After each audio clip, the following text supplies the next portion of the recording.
Now, somebody who should know all about love is Dr. Atiya Jones, who joins me on the line now. Hello there.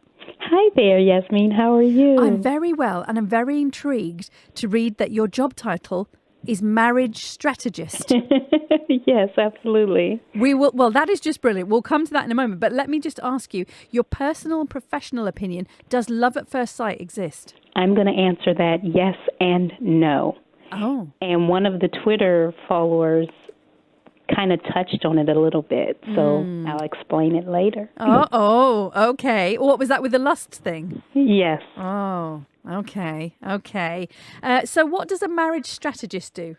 Well, a marriage strategist, immediately a lot of people think, this is someone who deals with people who are married. But as a marriage strategist, I help people to connect the dots first with themselves.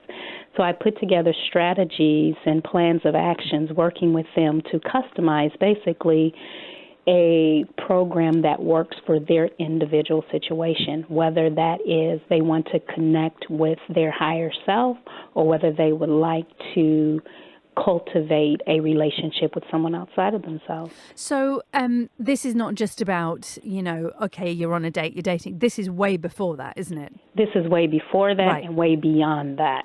Okay, I'm going to tap into something you just said there about connecting with yourself. Do you think you have to be a fully, and I'm going to use an English word here, and I realize you're American, but do you have to be sorted in yourself, as we would say, before you can really meet someone? No, absolutely not. But you have to be on the path to sorting yourself, because part of you evolving and becoming ultimately the person that you are destined to become, it takes your opposite energy to help you bring that about. Right. Another word there, opposite. Do opposites attract? Yes, but sometimes same is what keeps you together. Right. Yes. And how do you know? How do you know which is better for you? Again, I guess you have to know yourself pretty well. Well, when you say how do you know which is better for you, specifically, what are you asking? When someone, would you know innately that you actually would be better off with someone who is more like you than more different to you, more opposite to you? Well, that's a very good question. I don't think you really know that, because initially when people meet or when there's an attraction, usually it is an opposite attraction. And it's through the process of growing and learning one another that you actually begin to synergize and ultimately become kind of like in one accord, begin to walk in agreement. So it's the complementary aspects of a person that tends to do well together. So in one sense, they're like the complement or the female or masculine version of themselves. Yeah. And then those two energies work together to create one dynamic whole. I love it. This is great. I'm out there. I'm rethinking my entire strategy myself now. So let's go back to that tweet that we had that said that, didn't say who it's from, Moa Meadow, something like that. Moa Meadow, have I got that right? Yes. Anyway, lust at first sight exists. Love takes a bit longer. It's really interesting, because when I was asked the question, do I believe at first sight? And I answer the question as yes and no.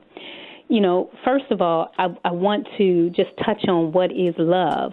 Love is an infinite, divine, and unlimited experience that unifies the person to the quintessential essence of their own supreme being. Wow. It's a force that goes so far beyond everything that we can even comprehend.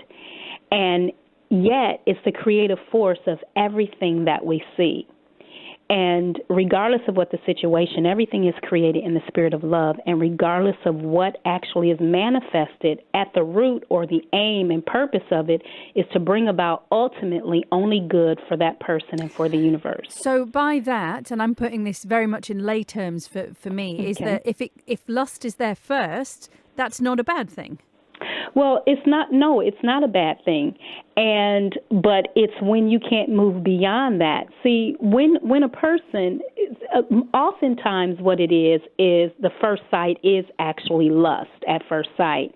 And it fails to, it's like an addiction. And it fails to really connect on any level beyond one's physical desires. So when a person, having real sight is about being able to look beyond what is carnally or materially understood to see with deeper eyes. And so to have spiritual sight or being able to perceive from a more infinite space. Love is infinite. So to experience love at first sight would require something much more profound. Yeah. And I agree with the person who tweeted, real love is nurtured over time. Yes. And what some people refer to as love, like I said, is actually lust. Mm-hmm. Now, but this is important to understand because this is where I get to the yes, love at first sight is possible. In the beginning, when a person sees, and I'm talking about in the physical sense, when a person sees, there may be an attraction, and that attraction it can be lust. However, there are many cases when there is a very strong spark immediately upon seeing a person, and there's an immediate connection. In these cases, the attraction can be so compelling, it can be so intense and almost familiar, like I've known this person. Yes. And sometimes it's mutual, sometimes it's not. And so neither of them may understand why, I feel like I've known you all my life. There may be those feelings like, I really know this person. And so when one truly experiences love at first sight, there is this recognition of something that goes far beyond the surface of what is consciously understood. So if you take a stranger, consciously, on a conscious level, it may be a stranger to you. Yet intuitively, it may be something familiar. And while consciously it is a stranger, subconsciously it is someone that you've already known and have known for eons of time. Maybe not physically, but spiritually. And intuitively, you recognize them. And therefore, you may get these feelings that we've met before, when in this lifetime you may not have met at all. But in this case, you experience real love that has been nurtured over time. Is that what I mean, some people might not agree with that because they may not believe in, spirituality or past lives or any of that. But for a lot of people, I guess that would explain away that feeling of, wow, gosh, I feel like I've known you forever. Yes. This is endlessly fascinating. Can I ask you, Dr. Atiya Jones, Sure. because I don't know, but given that you're a marriage strategist, are you wedded yourself? I am married. And I've been married to an amazing Brit for the last 7 years. Some of them are all right, Some of them are all right if you train them well. So with a marriage strategist, is it the case that you're helping people before they're married to find the one, or can you come in sort of part way through a marriage that may be experiencing difficulties and help reset the balance? I do both. Right. I actually do both. And when I'm dealing with a couple to help them reset the balance, what I do is help them to connect with themselves and create a circumstances that is complementary or consistent for their particular situation.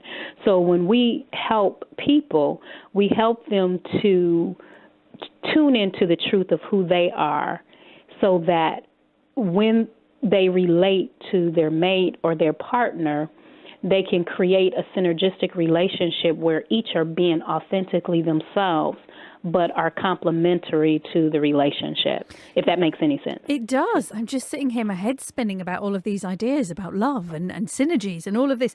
Dr. Jones, thank you so much for talking to us. Dr. Atiya Jones, their marriage strategist. Who even knew that was a job? See, we learn together here on Talk Radio.